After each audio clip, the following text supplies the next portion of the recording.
तो ये 2019 का सबसे बड़ा आतंकी हमला है। उरी आतंकी हमले से भी बड़ा, जिसमें अब तक हमारे 30 जवान शहीद हो चुके हैं। ये संख्या और भी बढ़ सकती है, लेकिन ये आतंकी हमला हुआ कैसे, किसने किया, कब किया, क्यों किया और इस आतंकी हमले का जवाब किस तरह दिया जाएगा, ये सब कुछ आपको देशहित में आज हम बताएंगे। लेकिन पहले देखिए आतंकी हमले का पूरा सच।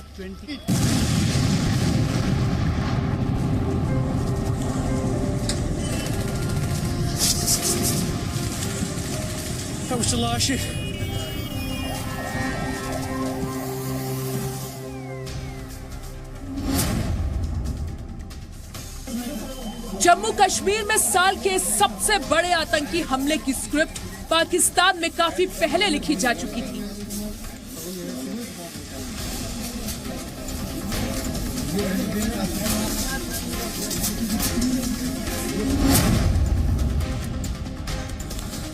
भारत की वीर सेना पर यह कायर हमला पाकिस्तान के कराची में जैश ए मोहम्मद की रैली के ठीक 9 दिन बाद हुआ। आतंकी संगठन जैश ए मोहम्मद की ये रैली 5 फरवरी को हुई थी। सूत्रों के मुताबिक इस रैली के बाद जैश के आतंकियों की 5 टीमें भारत भेजी गई थी। इस रैली में मौलाना मसूद अजहर के भाई रऊफ असगर ने खुलेआम कहा था कि भारत जल्द दहलेगा।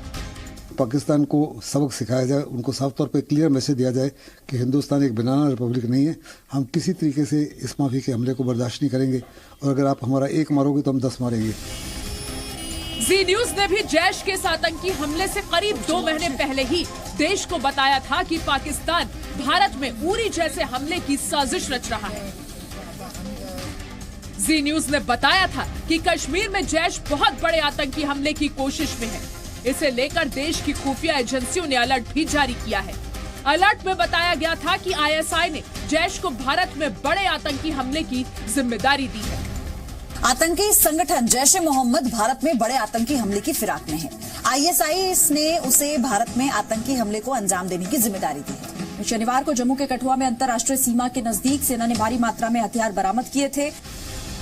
30 दिसंबर को जी न्यूज ने ही देश को बताया था कि जैश ए मोहम्मद के आतंकी कश्मीर में घुसने में कामयाब हो चुके हैं और जम्मू में कठुआ के पास अंतर्राष्ट्रीय सीमा से सेना को भारी मात्रा में हथियार भी मिले थे।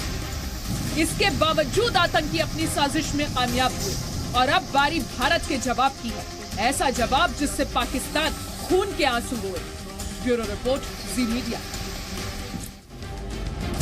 आतंकियों की इस कायराना वारदात के खिलाफ देश में गुस्सा है। पूरा देश पाकिस्तान से बदला मांग रहा है। सीआरपीएफ की बस की तस्वीरें हम आपको लगातार दिखा रहे हैं। उस बस की हालत देखकर समझ में आ रहा है कि धमाका कितना जोरदार था, कैसे सीआरपीएफ के चलते काफिले पर फिदायन हमला हुआ। देशहित में आपको धमाके से जुड़े हुए 10 खुलासे दिखाते हैं।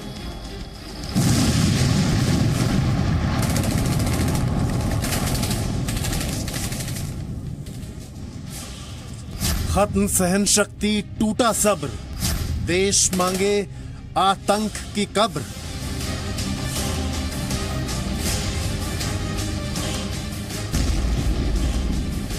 वो जैश ए मोहम्मद ही था जिसने उरी आतंकी हमले को अंजाम दिया था और पुलवामा के अवंतीपुरा में भी हमारे जवानों की शहादत की वजह भी जैश ए मोहम्मद ही है। मसूद अजहर पाकिस्तान में बैठकर अगर ये सोच रहा है कि वो महफूज है तो वो सुन ले कि इस शहादत का बदला उसे कब्र में दफन करके जरूर लिया जाएगा। जी न्यूज अवंतीपुरा आतंकी हमले पर 10 बड़े खुलासे कर रहा है।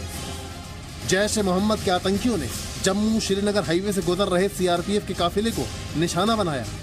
आतंकियों ने हाईवे पर अवंतीपुरा में विस्फोटकों से भरी कार से सीआरपीएफ के काफिले में टक्कर मार दी। धमाके के बाद सीआरपीएफ के वाहन के परखच्चे उड़ गए।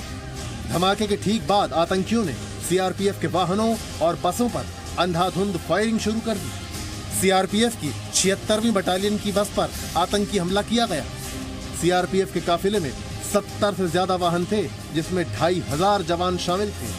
जिस काफिले पर हमला हुआ वो जम्मू से श्रीनगर की ओर जा रहा था। जैश ए मोहम्मद ने आतंकी हमले की जिम्मेदारी ली है। सूत्रों के मुताबिक जैश के आतंकी आदिल अहमद ने इस आतंकी हमले को अंजाम दिया। आतंकी हमले के बाद अवंतीपुरा, पुलवामा, शोपियां, कुलगाम और श्रीनगर में हाई अलर्ट जारी कर दिया गया है। इस हमले के बाद सेना ने जम्मू श्रीनगर हाईवे पर ट्रैफिक को रोक दिया है और सर्च ऑपरेशन चलाया जा रहा है। आईडी का ब्लास्ट इतना ज्यादा पावरफुल और जोरदार था कि इसमें संभलने का बिल्कुल मौका नहीं मिला। आसपास के एरिया को पूरी तरह से कॉर्डन किया गया। सर्च ऑपरेशन अभी भी चल रहा है, जबकि इस एरिया से जहां से जिस पॉइंट पे हम इस वक्त खड़े हैं, यहां से आगे आपको किसी शख्स को भी जाने की इजाजत नहीं होगी। इस आतंकी हमले के बाद हिंदुस्तान का खून खौल रहा है। देश एक सुर में बोल रहा है कि अब आतंकियों को अपनी जमीन पर छुपाने वाले पाकिस्तान के खिलाफ आर पार की लड़ाई का वक्त आ गया है। ब्यूरो रिपोर्ट, जी मीडिया। और अभी जानकारी मिल रही है, अवंतीपुरा आतंकी हमले में 40 जवानों के शहीद होने की पुष्टि हो गई है। वहीं अमेरिका ने इस आतंकी हमले की निंदा की है। अमेरिका ने निंदा की और बड़ी खबर यह कि 40 जवानों के शहीद होने की पुष्टि हो गई है। अमेरिका के राजदूत केन जस्टर ने ट्वीट करके कहा कि आतंकवाद के खिलाफ लड़ाई में वो भारत के साथ है। अवंतीपुरा हमले में अब तक 40 जवानों के शहीद होने की पुष्टि कर दी गई है। ये बस जिसको निशाना बनाया गया उसमें 39 जवान सवार थे और ये जोरदार इतना था धमाका, आप इसी बात से अंदाजा लगा सकते हैं कि आतंकी जिस कार में वहां सवार होकर पहुंचे थे उसमें 100 किलो विस्फोटक लदा हुआ था और उसी कार से ये हमला किया गया, उसको घुसा दिया गया, टक्कर मारी गई सीआरपीएफ की बस को। इस काफिले में 2500 जवान सवार थे और अब जो जानकारी मिल रही है 40 जवानों के शहीद होने की पुष्टि कर दी गई है।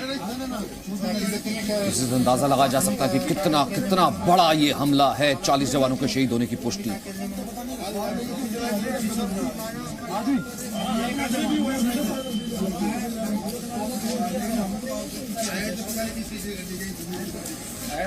प्रधानमंत्री का यह कहना है कि एक एक खून का कतरा जो कि शहादत के लिए आया वो व्यर्थ नहीं जाएगा, बदला लिया जाएगा। और अभी से ही high level meetings, emergency meetings का दौर शुरू हो गया है और प्रधानमंत्री खुद इस पर नजर रखे हुए हैं।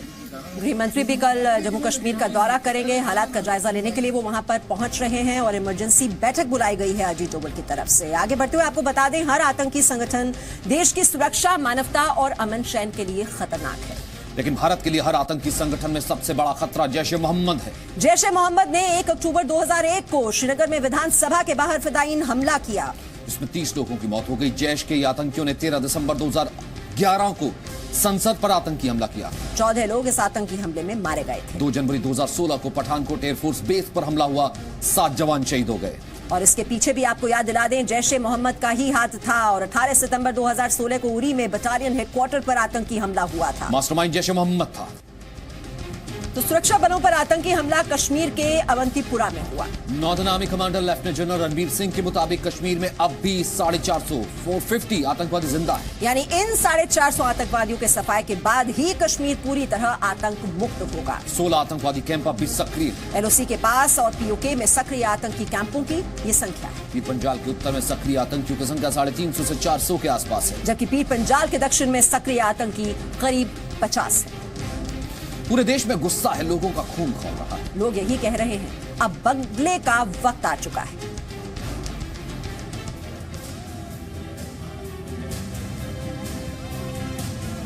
नरेंद्र मोदी जी, आपका 56 इंच का सीना था, हम लोगों को विश्वास था एक बार फिर से आप पाकिस्तान को निस्तनाबूद करने के लिए एक सेना को आदेश दीजिए और हमारी सेना चढ़ करके सर्जिकल स्ट्राइक के बल पे पाकिस्तान पर भी कब्जा करे ताकि इन आतंकियों के मुंह पर जोरदार तमाचा हो।